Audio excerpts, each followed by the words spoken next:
अस्सलामुअलैकुम, बिस्मिल्लाहिर्रहमानिर्रहीम। मेरे प्यारे दोस्तों, भाइयों, जूनियर डॉक्टर्स, माय स्टूडेंट्स, मैं हूं आपका अपना doctor professor Mian Mohammad Azhar, professor of orthopaedic surgery and interventional spine and pain specialist. औज़ु बिल्लाहि मिनश शैतानिर रजीम, बिस्मिल्लाहिर्रहमानिर्रहीम। तो मुअज़्ज़ज़ सामीन, आज हम आपको जिस बीमारी के मतलब आगाही देंगे वो है headache.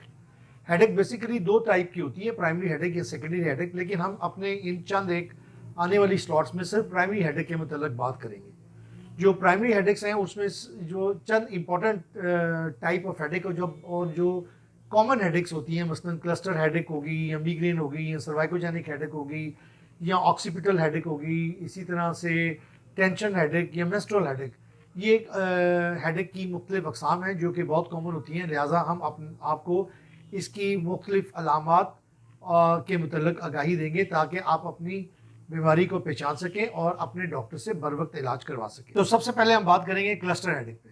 Cluster headache basically it is a unilateral neurovascular headache which is associated with ipsilateral cranial autonomic symptoms, यानी ये एक साइड आधे सर की दर्द होती है और एक साइड की आंख को इन्वॉल्व करती है। इस बीमारी में आंख में दर्द महसूस होता है, आंख में सोजिश होती है, रेडनेस, स्वेलिंग, कंजक्टिवाइटिस होता है, आंखों से पानी बहना शुरू हो जाता है और आंख में बहुत शदीद किस्म का दर्द होता है।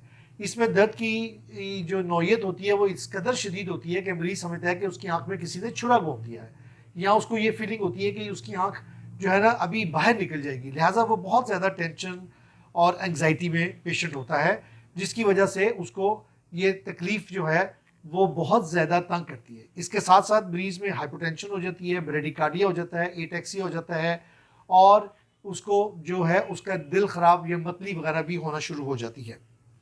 इसके अलावा आँख और नाक से पानी बहता है, नाक में स्वेलिंग हो जाती है, फेशियल जो है स्वेटिंग होती है और बाज़ औक़ात ये मरीज़ हमारे पास जब प्रेजेंट करते हैं तो सिर्फ मैदे की तकलीफ़ से प्रेजेंट करते हैं कि उनके मैदे में बहुत ज़्यादा दर्द होती है। ये वो पीरियड होता है जिसमें इसका जो अटैक है वो ट्रिगर करने वाला होता है और पेशेंट्स की मैदे की तकलीफ बिकॉज होती है इस वजह से कि उसमें एसिड्स बॉडी में बहुत ज़्यादा इस बीमारी में रिलीज हो जाते हैं, जिसकी वजह से एसिड पेप्टिक डिजीज़ के साथ पेशेंट प्रेजेंट करता है। ठीक है, तो आंख के दर्द के साथ साथ जो होता है वो आंख की पुतली जो होती है वो भी गिर जाती है, यानी टोसिस और मायोसिस हो जाता है और इसी तरह से दिल की धड़कन कम हो जाती है, ब्रेडिकार्डिया हो जाता है, ब्लड प्रेशर कम हो जाता है, facial and cranial sweating patient जो में बहुत ज़्यादा होती है। इसी तरह से मरीज़ नींद बेहोशी की हालत में भी जा सकता है, दिमाग घूमने लगता है, ब्रेडिकार्डिया, वर्टाइगो, एटेक्सिया, सिनकोपी, ये तमाम अलामत हैं जो इस अटैक के साथ साथ मरीज़ जो होता है ना वो फील करता है।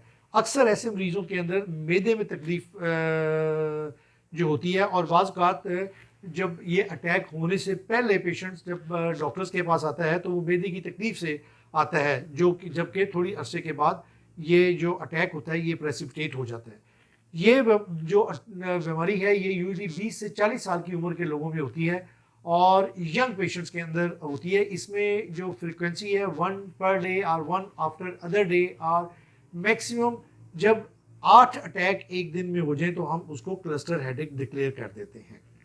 ये क्लस्टर हेडेक में एक्चुअली जो पेन की शिद्दत है वो इस कदर ज़्यादा होती है कि ये मरीज़ समझता है कि उसके दिमाग के अंदर कोई कैंसर डेवलप हो गया है, लिहाजा वो बहुत सख्त डिप्रेशन में चला जाता है। उसके डिप्रेशन में जाने की वजह से उसके वो सोशल एक्टिविटीज़ उसकी कम हो जाती हैं और एग्जाइटी और डिप्रेशन की वजह से उसके अंदर सुसाइडल टेंडेंसी पैदा हो जाती है। इसी वजह से ट्राइजेमिनल न्यूरल्जिया की तरह हम इस बीमारी को भी सुसाइडल डिजीज़ का नाम देते हैं। इसके अलावा अगर हम देखें तो ये बीमारी बेसिकली इसको हाइपोथैलेमिक इन ओरिजिन होती है। यही वजह है कि ये बीमारी जब भी आती है ये एक हाइपोथैलेमिक ओरिजिन की वजह से same time, same intensity, same duration पे होती है। इस बीमारी में चूंकि नाक से पानी भी बह रहा होता है तो यूजुअली मरीज इसको साइनोसाइटिस की अलामत समझ के डॉक्टर के पास जाते हैं, इलाज करवाते हैं, लेकिन खतर खा फ़ायदा नहीं होता। इसी तरह इस बीमारी में चूँकि दांत में तकलीफ भी होती है तो ट्राइजेमिनल एसोसिएशन की वजह से वो बाज़ औक़ात डेंटिस्ट के पास जाकर अपने दांत भी निकलवा देते हैं, लेकिन ये बेसिक उसका जो डायग्नोसिस होता है करेक्ट नहीं होता और उनको इस इलाज का कोई फ़ायदा नहीं होता। इस बीमारी की एक और नौयत होती है कि इसमें नाज़िया और वॉमिटिंग नहीं होता। यानी जब हम मिग्रेन के अटैक को डिस्कस करेंगे तो मिग्रेन में जब अटैक होता है तो उसमें नाज़िया और वॉमिटिंग होता है, जबकि क्लस्टर हेडेक के अंदर नाज़िया और वॉमिटिंग नहीं होता। और यही एक इंपॉर्टेंट फाइंडिंग होती है जिसमें हम इसको मिग्रेन से डिफ्रेंशिएट करते हैं। इसमें कुछ ट्रिगर फैक्टर्स भी होते हैं, जैसे नाइट्रोग्लिसरीन जो पेशेंट्स लेते हैं, वो नाइट्रोग्लिसरीन के इस्तेमाल से ये इसका अटैक भी ट्रिगर कर जाता है। इसी तरह से जो लोग अल्कोहल ज़्यादा पीते हैं या जो एफ्रोडीजिक या सेक्स टेबलेट लेते हैं उसमें भी इसके होने के चांसेस ज़्यादा होते हैं। इसी तरह जो पहाड़ों पे जाके क्लाइंबिंग वगैरह करते हैं उनमें, या स्लीप डिस्टर्बेंस की वजह से, ये तमाम ट्रिगर फैक्टर्स हैं जिनकी वजह से ये अटैक क्लस्टर हेडेक का अटैक जो होता है वो प्रेसिपिटेट कर सकता है। तो अब हम बात करेंगे डायग्नोसिस की। तो जैसे मैंने आपको बताया है कि इसकी क्लिनिकल फाइंडिंग, तो एक अच्छा टेक्नीशियन जो डॉक्टर होता है वो क्लिनिकल फाइंडिंग की बेसिस पे अपना एक जीन बना देता है। लेकिन फिर भी इसको कंफर्म करने के लिए MRI with contrast is the gold standard of diagnosis of cluster headache. अब इसमें हमने चूंकि इस टॉपिक में सिर्फ प्राइमरी केसेस के मतलब या प्राइमरी इंडिकेशंस के मतलब बात करनी है, तो लेकिन इसमें 3 ट्यूमर्स ऐसे होते हैं जो कि इस बीमारी के साथ नॉर्मली एसोसिएटेड होते हैं, जिसको कि हम पिट्यूटरी एडिनोमा या सफिनाइडल मेनिंजियोमा या नेसोफेरेंजियल कार्सिनोमा होता है, जो कि एमआरआई में हमें रूल आउट करना होता है। इसी तरह से वेस्कुलर एब्नॉर्मलिटीज़ भी इस बीमारी का काज बनती हैं, जिसमें कि वर्टिब्रल आर्टरी डिसेक्शन या कैरोटिड आर्टरी डिसेक्शन इंपॉर्टेंट 2 चीज़ें हैं जो कि इस डिजीज़ के साथ एसोसिएट हो सकती है। इसका इलाज हम बेसिकली 3 हिस्सों में डिवाइड करते हैं, लेकिन इलाज से पहले सबसे पहले जो मोस्ट इंपॉर्टेंट चीज़ होती है वो होती है काउंसलिंग। जब भी मेरे पास पेशेंट आता है हम उसकी काउंसलिंग करते हैं। हम उसको बताते हैं कि अगर आप नाइट्रोग्लिसरीन इस्तेमाल कर रहे हैं तो उसको बंद कर दें, अपने फिजिशियन को कहें कि उसकी जगह पे कोई अल्टरनेटिव मेडिसिन दें। अल्कोहल ले रहे हैं तो वो बंद करें, अगर कोई सेक्स की टेबलेट ले रहे हैं तो बंद करें, अगर उसको पहाड़ों पर चढ़ने का शौक है तो वो भी बंद करें, और उसके साथ साथ वो जो अपनी स्लीप हैबिट्स को बेहतर करें। लेकिन सबसे इंपॉर्टेंट चीज़ जो मैं अपने पेशेंट को कहता हूँ वो ये कहता हूँ कि आप अपनी एक हेडेक डायरी मेंटेन करें, कि आप उस पर लिखें कि आपको कब अटैक हुआ, कितनी दफ़ा अटैक हुआ, कितनी देर रहा, उसको डॉक्यूमेंट करें। ये उसको फ्यूचर के लिए बहुत ज़्यादा फ़ायदेमंद साबित। ये ट्रीटमेंट जो इसका होता है इसमें कार्बामेज़ेपिन, वेरापामिल, सोमाट्रोफिन या अर्गोटामीन या कैल्शियम चैनल ब्लॉकर्स या प्रोप्रानोल, ये डिफरेंट मेडिसिन होती हैं जो कि ट्रीटिंग फिजिशियन होता है वो मरीज़ की नौयत देखकर अपने हिसाब से मरीज़ को प्रिस्क्राइब करता है। ये है इसका फर्स्ट लाइन ऑफ ट्रीटमेंट। अब इसके हमने ट्रीटमेंट को प्लान को हम 3 हिस्सों में डिवाइड करते हैं। जब एक नॉर्मल डायग्नोज पेशेंट आता है तो उसको या जिसको हम मेडिसिन पे डालना होता है, वो मैंने जो आपको अर्ज किया है उस तरह से जो प्राइमरी फिजिशियन होता है वो मेडिकेशन प्रिस्क्राइब करता है। दूसरी जो ग्रुप है वो है एक्यूट अटैक। एक्यूट अटैक में जो पेशेंट को हम ट्रीट करते हैं उसको हम अबॉर्टिव थेरेपी का नाम देते हैं। अबॉर्टिव थेरेपी का मतलब ये होता है कि जब एक्यूट अटैक में पेशेंट आता है तो हम उसको 100% ऑक्सीजन देते हैं 7 लीटर्स पर मिनट के हिसाब से, और ये 15 से आधे घंटे के अंदर दी जाती है, जिसमें कि अटैक जो होता है वो ख़त्म हो जाता है। अगर आपके पास अटैक के वक्त ये फैसिलिटीज़ अवेलेबल नहीं है तो आप सोमाट्रोफिन का सबकुटेनियस डोज, सबकुटेनियस इंजेक्शन भी दे सकते हैं। सोमाट्रोफिन को ओरल कभी नहीं देना चाहिए क्योंकि इसका कोई फ़ायदा नहीं होता एक्यूट अटैक में, और ये कंट्रा इंडिकेटेड है क्योंकि इसका फ़ायदा नहीं होता। लेकिन अगर आपको कोई चीज़ भी नहीं मिल रही और ज़ाइलोकेन ड्रॉप्स अगर आप हैं तो intranasal administration of couple of drops of xylocaine can stop the it. Third group जो सबसे इंपॉर्टेंट ग्रुप चीज़ है वो है इंटरवेंशनल पेन मैनेजमेंट।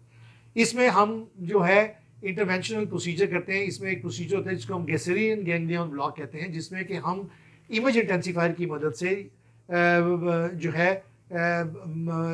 लिप के साथ ब्रेन के अंदर इमेज इंटेंसिफायर की मदद से स्पेसिफिक एरिया में जाते हैं और उधर जाके एक जो पेन जनरेटर होता है उसकी मदद से हम इसकी पेशेंट की पेन जो है उसको ख़त्म कर देते हैं। इसमें ना तो हम कोई कट लगाते हैं, ना कोई बेहोश करते हैं, ना कोई ब्लड का इस्तेमाल, ब्लड जो है उसकी वेस्टिंग होती है।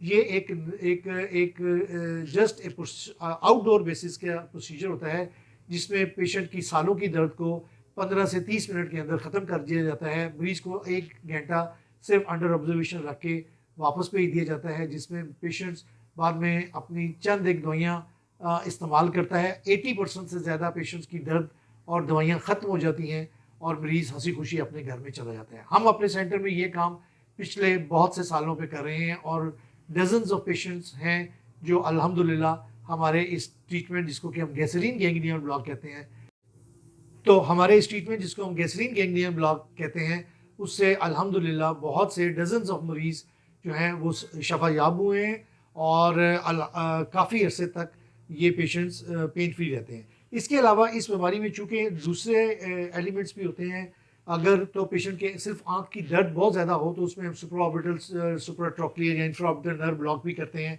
इसी तरह से अगर दाँत की दर्द बहुत ज़्यादा होती है, जैसे मैंने कहा कि लोग दाँत निकलवा लेते हैं, तो हम मेंटल नर्व ब्लॉक करके उसकी दाँत की दर्द को ख़त्म कर देते हैं। इसी तरह अगर सर के पीछे की तरफ दर्द हो रही हो तो हम उसको greater occipital, lesser occipital nerve block या पोस्टीरियर ऑरिकुलर नर्व ब्लॉक करते हैं, जिससे कि मरीज़ की हर किस्म की तमाम दर्दें जो हैं वो ख़त्म हो जाती हैं और पेशेंट अल्हम्दुलिल्लाह पेन फ्री हो जाता है।